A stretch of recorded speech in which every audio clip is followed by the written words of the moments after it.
শীতকালে গরম গরম চায়ের সঙ্গে খাওয়ার জন্য নিয়ে এসেছি দারুণ একটা পকোড়ার রেসিপি।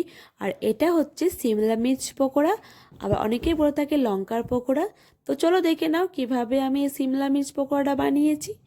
আমি নিয়েছি কতগুলি সিমলা মির্চ, খুব ভালোভাবেই জলে ধুয়ে নিয়েছি। এবার একটা ছুরির সাহায্যে মাঝখানটা হালকা একটু কেটে এর ভেতরে বীজগুলো একদম বের করে দেব। এটা সাধারণত ঝাল থাকে না, তাও বীজগুলো বের করে দিলে এর ঝালটা একদমই থাকবে না। দেখো খুব ভালোভাবে ভেতরে বীজগুলো একদম বের করে দিয়েছি। আর এরকমভাবেই আমি সবগুলোর বীজ একদম বের করে দিয়েছি, দেখতেই পাচ্ছ। এবার চলো আমরা পুর রেডি করে নিই। তার জন্য নিচে একটা বড় মিক্সিং বোলের মধ্যে 2টা সেদ্ধ করা আলু, নিচে কতগুলি কড়াইশুঁটি সেদ্ধ করা। এবার চামচের সাহায্যে খুব ভালোভাবে আলু আর কড়াইশুঁটিটা ম্যাশ করে নেব, যাতে একটুও কিন্তু দানা না থাকে। দেখো খুব ভালোভাবে কিন্তু আলু আর কড়াইশুঁটিটা ম্যাশ হয়ে গেছে, একটুও কিন্তু দানা নেই। এরপর এর মধ্যে দেব ধনেপাতা কুচি,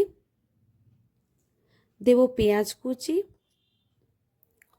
দেব স্বাদ মতো লবণ, আর হাফ চামচ হলুদ গুঁড়ো, হাফ চামচ জিরা গুঁড়ো, আর দেব হাফ চামচ চাট মশলা দিয়ে খুব ভালোভাবে এগুলো মিশিয়ে নেব। আমি এখানে কিন্তু লঙ্কা দিইনি, তোমরা যারা ঝাল পছন্দ করো চাইলে কাঁচা লঙ্কা কুচি দিতে পারো। দেখো খুব ভালোভাবে কিন্তু আমি সব মিশিয়ে নিয়েছি। এবার চলো ব্যাটারটা রেডি করে নিই। আমি নিয়েছি একটা বড় মিক্সিং বোলের মধ্যে বেসন, দেব স্বাদ মতো লবণ, দেব সামান্য একটু হলুদ, আর দেব কালো জিরা, আর সামান্য একটু একটু করে জল দিয়ে খুব ভালোভাবে ব্যাটারটা রেডি করে নেব। জলটা কিন্তু একবারে দিয়ে দেবে না, একটু একটু করে দিয়ে এই ব্যাটারটা রেডি করে নেবে। আর এখানে কিন্তু আমি ঠান্ডা জলে ব্যবহার করেছি। দেখো খুব ভালোভাবে কিন্তু ব্যাটারটা রেডি করে নিয়েছি, না পাতলা না খুব মোটা, একদম ঠিক আছে। এবার চলো আলুর পুরটা লঙ্কার ভেতরে ভরে দিই। এই দেখো লঙ্কারটা আমি কিন্তু আলুর পুরটা একটু একটু করে নিয়ে এভাবে লঙ্কার ভেতরে ভরে দেব, আর সামান্য একটু করে দেবে যাতে বাইরের দিকে বেরিয়ে না আসে।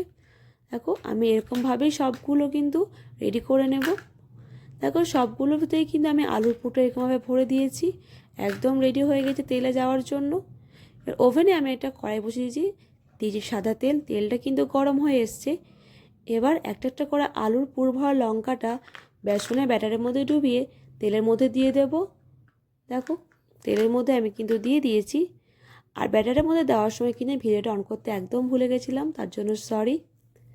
এক পিঠ হয়ে গেলে আরেক পিঠ সুন্দরভাবে উল্টে দেবে। দেখো এপিঠ ওপিঠ খুব ভালোভাবেই কিন্তু একদম ফ্রাই হয়ে গেছে।